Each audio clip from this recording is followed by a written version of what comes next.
ఈ అనంతమైన విశ్వం యొక్క పుట్టుకను గురించి ఆలోచించినప్పుడు మనకు ముందుగా స్ఫురించేది ఒక లోతైన నిశ్శబ్దం. యుగాల తరబడి మానవ మేధస్సును వేధిస్తున్న ప్రశ్న ఒక్కటే: ఈ సృష్టి అంతా ఎక్కడి నుండి మొదలైంది?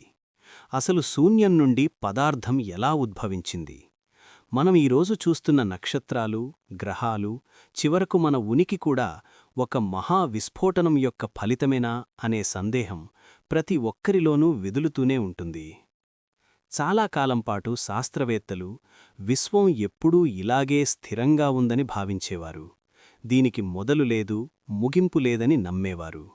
కాని 20వ శతాబ్దపు తొలినాళ్లలో ఆల్బర్ట్ ఐన్స్టీన్ ప్రతిపాదించిన సిద్ధాంతాలు ఈ ఆలోచనా దృక్పథాన్ని పూర్తిగా మార్చివేశాయి. పదార్థం మరియు శక్తి అనేవి వేరువేరు కాదని, అవి ఒకే నాణానికి ఉన్న రెండు పార్శ్వాలని ఆయన నిరూపించారు.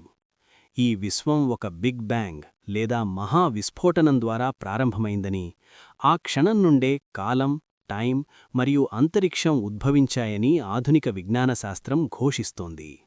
అయితే ఏమీ లేని చోట నుండి ఇదంతా ఎలా సాధ్యమనే ప్రశ్న మనల్ని కలవరపరుస్తోంది. సున్నా నుండి ఒకటి ఎలా వస్తుంది?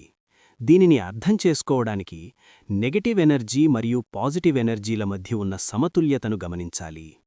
ఒక చదునైన నేలపై ఒక గుంటను తవ్వినప్పుడు పక్కనే ఒక మట్టి దిబ్బ తయారవుతుంది. ఇక్కడ దిబ్బ పాజిటివ్ అయితే గుంట నెగటివ్. ఈ రెండింటినీ కలిపితే మళ్లీ చదునైన నేలే మిగులుతుంది.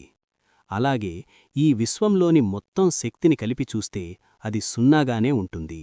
అంటే ఈ అనంతమైన సృష్టి ఒక క్రమబద్ధమైన శూన్యం నుండి రూపుదిద్దుకుంది. మానవ జీవితంలో మనం ప్రదర్శించే అహం, పక్కవారిపై చూపే అసూయ, మన సంబంధాల్లో దాగి ఉండే కపటత్వం, ఇవన్నీ ఈ అనంత విశ్వం ముందు ఎంత అల్పమైనవో ఒక్కసారి ఆలోచించాలి. మనం ఈ సృష్టిలో ఒక చిన్న ఇసుక రేణువు కంటే తక్కువ స్థాయి కలిగినవారం. కహ్లిల్ జిబ్రాన్ తత్వశాస్త్రం లేదా స్టోయిసిజం బోధించినట్లుగా మనం కేవలం ఈ కాలప్రవాహంలో కొట్టుకుపోయే పరిశీలకులం మాత్రమే.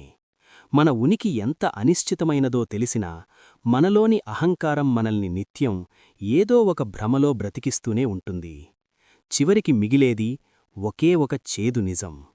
ఈ మహా విస్ఫోటనానికి కారణం ఒక దైవిక శక్తా లేక కేవలం భౌతికశాస్త్ర నియమాలా అన్నది ఎప్పటికీ ఒక చిక్కుముడిగానే మిగిలిపోవచ్చు. శాస్త్రం మనకు గణాంకాలను అందిస్తుంది, కానీ ఆ గణాంకాల వెనుక ఉన్న ఉద్దేశాన్ని వివరించలేదు.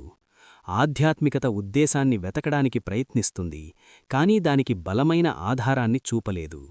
మనం ఈ రెండింటి మధ్య నలిగిపోయే సామాన్య జీవులమే. విశ్వం ప్రతిక్షణం విస్తరిస్తూనే ఉంది, కాని మనిషి మనసు మాత్రం తన చిన్న స్వార్థపు లోకంలోనే సంకుచితమైపోతోంది.